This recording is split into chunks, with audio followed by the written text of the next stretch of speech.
Hey everyone, I'm Izzy Sullivan, and there's literally no one better to talk to today on National Girls and Women in Sports Day than Christina Unkel, who is joining me from Tampa. Christina is a former FIFA referee, an accomplished broadcaster and lawyer, and now president and GM of the Tampa Bay Sun. Christina has broken barriers at literally every level of the sport, and I'm so excited to dig into her journey and what's next for her. All right, Christina, as I just mentioned, your resume is literally stacked from earning your law degree at Stetson to becoming a FIFA referee at 25 to now leading a professional club. Can you give us the Christina Unkel Spark Notes version just to get started? Well, thanks, Izzy, for this. I guess do people do Spark Notes anymore? I think it's like ChatGPT, but kind of short. Long story short, for lack of a better term, is effectively I'm sitting right now in a position of alignment as I went from the FIFA referee to the referee analyst for originally Fox Sports, ESPN, and now CBS Sports in their Champions League coverage.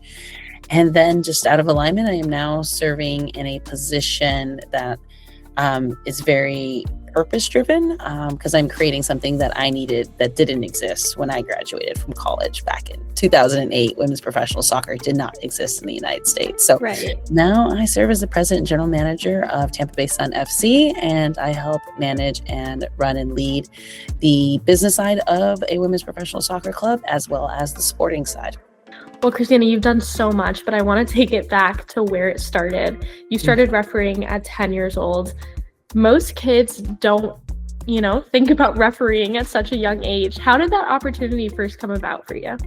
For me, how it kind of kicked off was my coach was a referee.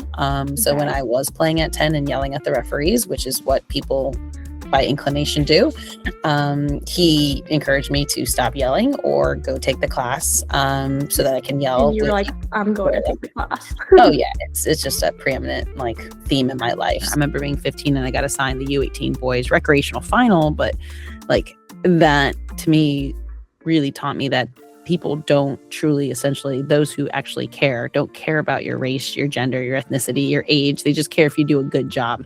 And so both coaches had asked for me to be the referee on that game because I cared about officiating, and I cared. Even if I didn't get the calls right, they knew that I was working really hard for it. Yeah. How was it being a younger woman directing coaches and players, especially boys? There was a double standard, right? You step onto the field, immediately they see you and people roll their eyes, right? Just because you're female. And that was really, disheartening. But then at the end of the day, it kind of fueled the fire to say okay, let me start,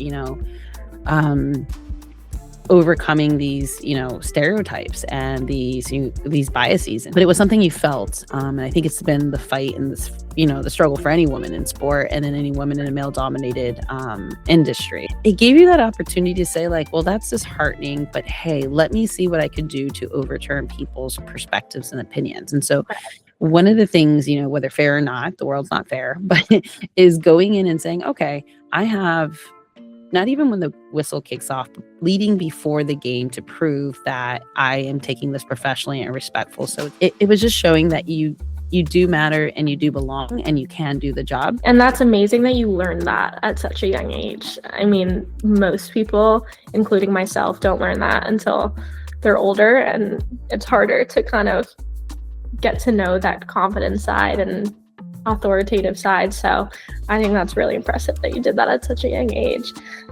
Christina, you reffed all the way through to the highest level. What was your journey like to becoming a FIFA referee, especially while establishing yourself as a lawyer and as an executive on the side? There wasn't football for women domestically in the United States. So where you proved yourself was on the men's side of the game.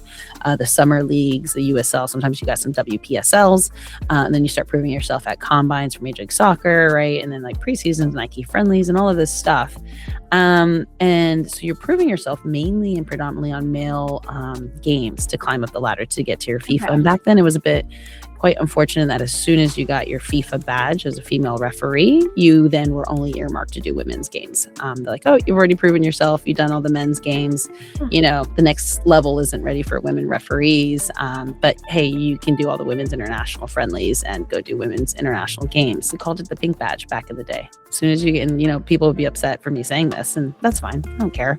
If you're upset, it's probably because it's true. But you would get the pink badge, and then you would just be sent off to women's games saying, hey, you've already proven yourself, so like let the others get the game. So Monday through Friday, particularly since I do litigation and advocacy, I was advocating for clients, and it was so tough to manage Monday through Friday doing that, and then on the weekends not being able to have, outside of refereeing the 90 minutes, but not being able to have a voice for the players, or having a voice for our referee team or myself personally. So it was a bit tough on the mental side, and just navigating and figuring out, okay, well, how do you make effective change without burning bridges, right? So that was something else I was learning simultaneously, and I do contribute a lot of that to advocacy. And, everyone's like, why do you have an RBG poster behind you all the time? I'm like, my favorite quote from her is, lead in a way that causes others to follow. Was there any match or moment that really stood out to you that you still think about today? It was Houston. I'll always remember the game. I think it was Houston and Washington Spirit. And the goal of coming back after my daughter was to prove to many people, also internally and like on the referee side of it, that you can have a kid and come back and referee, because there was still this mindset that if you have a child, that you're just going to want the mom. Yeah. And they're going to make that decision for you. I'm like, if you work that hard to get back from a baby and do all the fitness test standards, you really let me show it. Yeah. So it's just a lot of archaic mindsets and old mindsets that existed.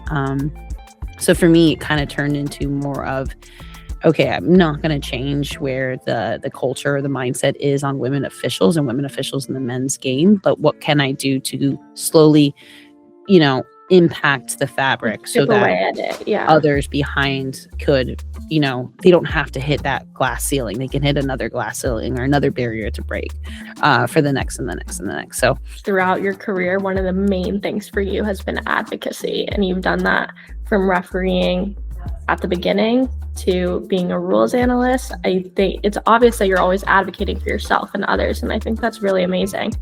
And now you're shaping the game in the front office at the Tampa Bay Sun. So you're really doing it all. The path is there. This is Izzy, who's working in men's sports. I'm like, let's do it, Izzy. Let's go.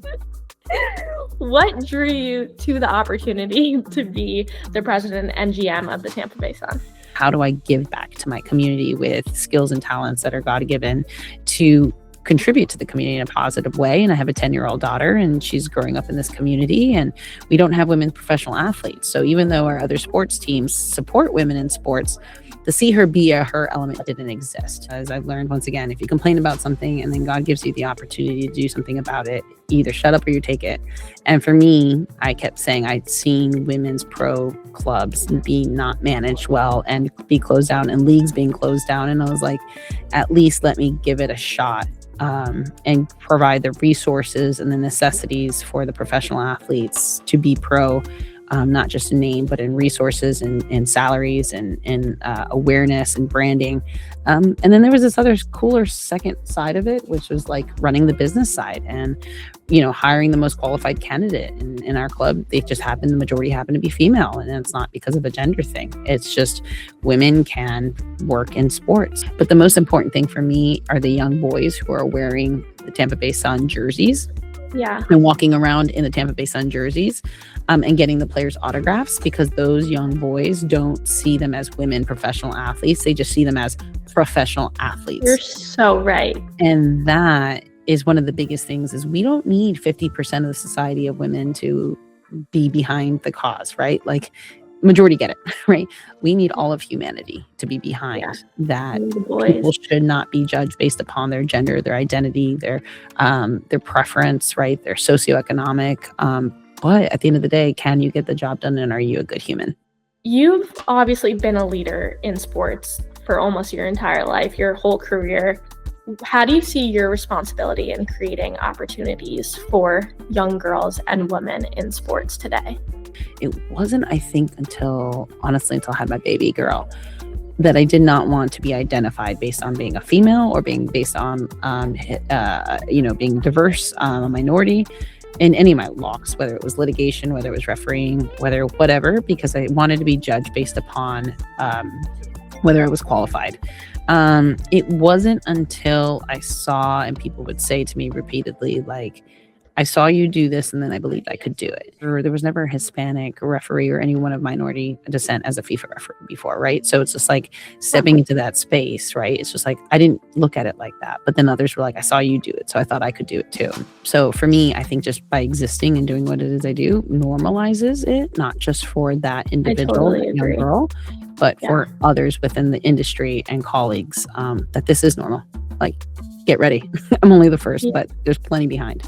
I mean, personally, someone who wants to be in the space with you and other women who have done so much for soccer in general, I think you've been totally inspiring. And I just want to say thank you so much for being on with me today.